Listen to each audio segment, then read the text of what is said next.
So my husband came back on the 9th of January. But that day he traveled, well, he gave me 10,000 naira because he left for 2 weeks. He gave me 10,000 naira. That 10,000 was not enough for me because I was pregnant. I have my son with me. There was no food in the store. There was no provision, you understand? No soup in the fridge. What was available was the pap I made. Like, I used to like go grind corn, make pap and store in the fridge for my son. That was what was in the house, and my son's milk. So that was what happened.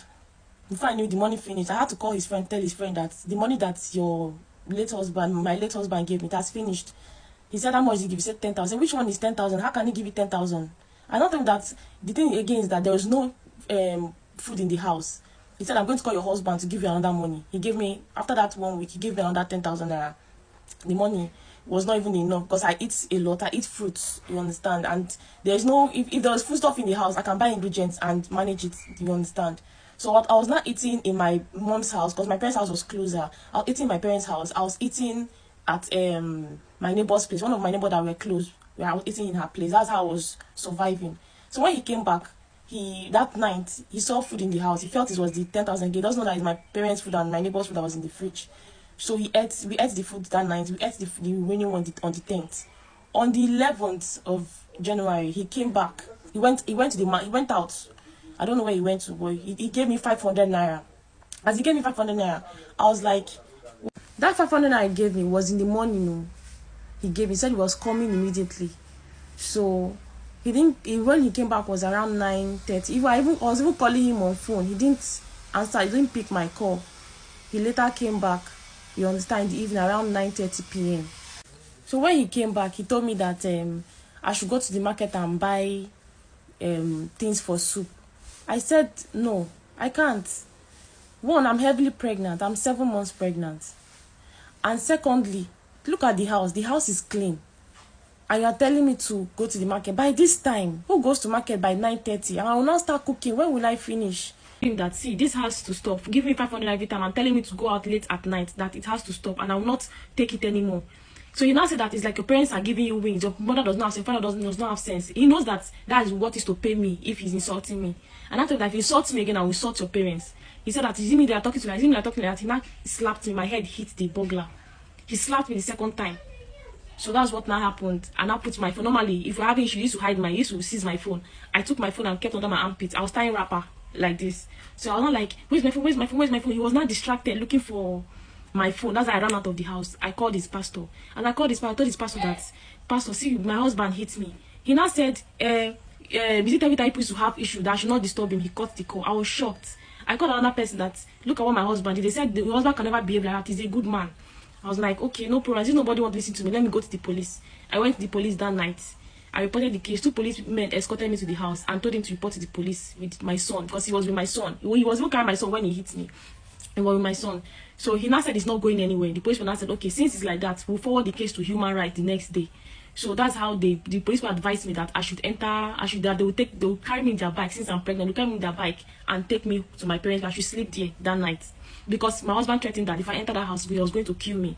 So I entered the Okada with them and I went home. I stayed with my parents, but I didn't sleep here because my son was not with me. The next morning, I and my dad now went to the police station, went to the human rights department and got an invitation letter that we were going to serve my late husband.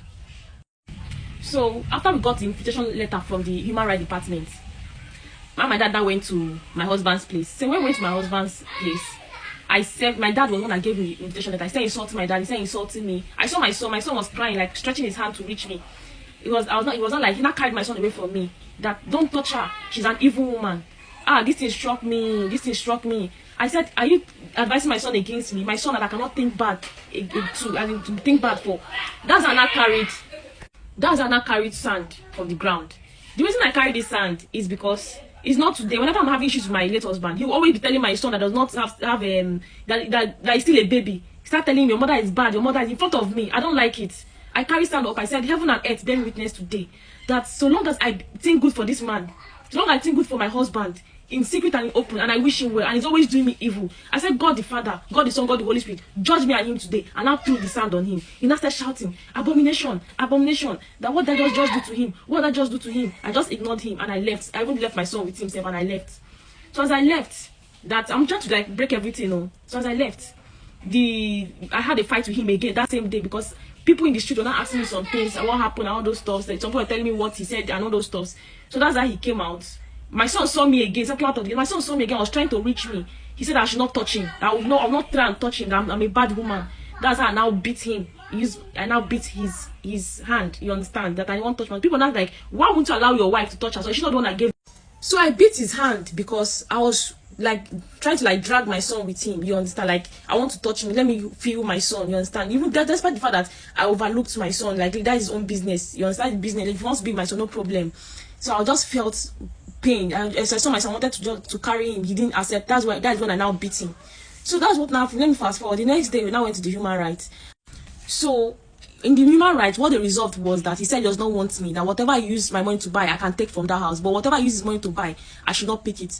I took the sewing machine that my mom gifted me. I took few of my things I'm using to do braided wigs. He said for my son, he should take only 2 trousers, 2 shirts, and 2 toys. I did as he said. I packed my things. I went home. The next day, the police officer that he was in charge of our case called me. That my husband wants to see me. As I came, he said that my husband bought pregnancy drug for me. I told him that pregnancy drug that you never bought for me. Now that we're having issue, you're buying pregnancy drug. Peacefully, I took the pregnancy drug and I went home. I didn't even want to have any conversation with him or with the police room. I said thank you. I took the drug and I went. When I left, guess what happened? 3 days after the day I left, I took that pregnancy drug, you understand, from the police station, I started having feeling I was going to die. Strong feeling I was going to die. And I told my mom, I said, Mommy, I have the feeling that I want to die. She said, God forbid. Okay, Chuku, pray now. Pray. I said, Mommy, I'm praying, but I still have this. Whenever it's 7 p.m., I used to have feeling I'm going to die. Till it's 7, it will last. That feeling will last to 7 a.m. I'll just feel alright. So the second day I felt that way, I prayed. Something that told me that I should go and the spirit that normally speaks to me, that said I should go and buy alligator pepper. I went to buy alligator pepper. He said on the 3rd day that's the next guy's been on the 3rd day that he's going to tell me how I'm going to use the alligator pepper to pray.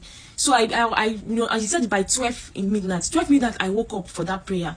As I prayed in the night, I was told that I should count 7 seeds of alligator pepper. No, my alligator pepper, you don't open it in front, you turn it at the back and you open it. I counted 7 seeds of alligator pepper. He said I should pray that any death that they are trying to throw to me or my son, and so long as my hand is clean, let it go back to the center. I made that prayer on that 7 seeds of alligator pepper. They now told me that I should sprinkle it around my son. I just dropped it around my son, like dropped it like round, you understand? So the next said I should pray. I should count another seed of 7 seeds of alligator pepper. I should pray that any death, spirit of death that I'm trying to, arrow of death, they want to like throw to me, that so long as my hand is clean, that alligator pepper don't used to go a message of shame, like on a GG, you understand? That is what it means in Igbo. It does not go message of shame. That any evil thing they want to strike, they want to throw to me, any evil spirit of untimely don't throw to me, so long as my hand is clean and I sprinkle it alligator pepper, let's go back to the sender. I now sprinkle it around my body, you understand? And I slept down. Immediately I did that, and I felt like they poured cold water into my stomach. I felt okay. I felt strong, like I was not going to die at all. That night, and I had a dream that my late husband carried our bed sheets, carried my baby, and that baby was a new baby. And guess what? When I gave birth, the baby I saw him carrying was exactly the clothes they wore for my baby when I gave birth to, exactly the face. So in the dream, and I saw him carrying my bed sheet with my baby. He went to the street, to the road, and dropped my baby on the floor. He does not want me. I should get out of his house. That's what I saw in the dream after doing this prayer. So I carried the baby. This is still happening. When I carried my baby and the bed sheet, I was now going. I entered one taxi. That taxi, plenty people are inside. As I entered inside the taxi and I closed the taxi. So as we're going, that's how the taxi now entered inside the pothole. All of us now came outside because they were not able to, the taxi was not able to move. That's how one man now tapped me from behind. I said, my daughter, go to this uncompleted building, go and hide. Go and stay there till your spirit tells you that you should come out. I said, okay, sir. I don't know the man. I just obeyed. I went inside the uncompleted building. Immediately I entered inside that uncompleted building. That's how I started hearing gunshots.